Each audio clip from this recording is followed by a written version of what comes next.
درود بر شما، وقت بخیر همراهان عزیز مجموعه مشاوره پناهندگی و مهاجرت. خیلی از عزیزان میپرسن که بهترین زمان برای تنظیم دفاعیات و کیس پناهندگی چه زمانی است؟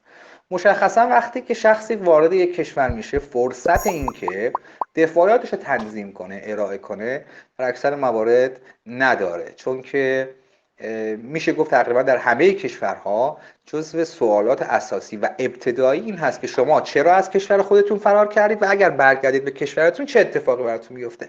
گاهن اشخاص دفاعاتشون رو وقتی ارائه میکنن، هرچند در پاسخ کوتاه به این سوالات اونقدر خراب میکنن و اونقدر دیگه جایی برای درست شدن نمیذارن که نمیشه واقعا کاری کرد و این پرونده رو نمیشه واقعا قبول کرد، چون بسیار بسیار سخت میکنه کار رو. بهترین زمان تنظیم دفاعیات زمانی است که شخص هنوز خودش رو معرفی نکرده.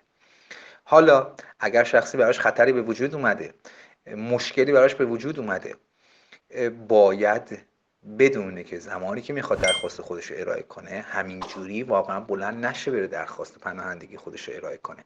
ندانسته اقدامی رو انجام نده. خوب بررسی کرده باشه، مشاوره گرفته باشه، معاضدت حقوقی دریافت کرده باشه، جامع و کامل، بدونه که هر کلمه‌ای که صحبت میکنه ممکنه که بر علیهش یا به نفعش استفاده بشه. بنابراین این فرصت رو نباید از دست بده.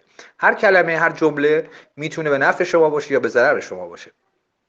من پیشنهادم اینه که شخص حقش هست طبق اصول دادرسی بین‌المللی که از قبل دفاعیات خودش رو برای جلسه رسیدگی آماده کرده باشه، شواهد، مستندات، مدارک خودش رو آماده کرده باشه و دست پر رفته باشه در جلسه.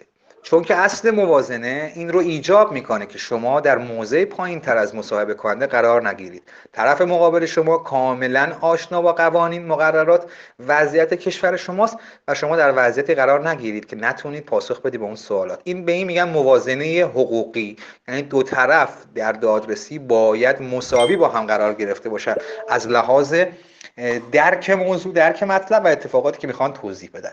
امیدوارم که همگی پیروز و موفق باشید.